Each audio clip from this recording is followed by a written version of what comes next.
is what we learn. Education is what we assist.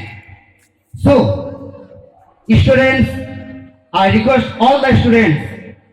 Previous year, I also requested the students to read the textbooks carefully so that they will be encouraged and they will be successful in the exam, not only SRISHTI Talent exam, but also all the exams in life. Students don't read any textbook carefully. That is their great problem.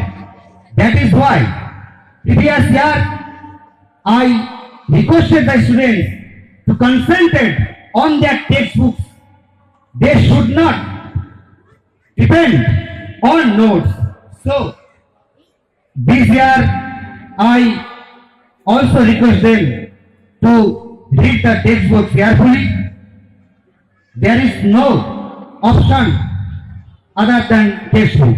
So I request all the students to read attentively and make good result.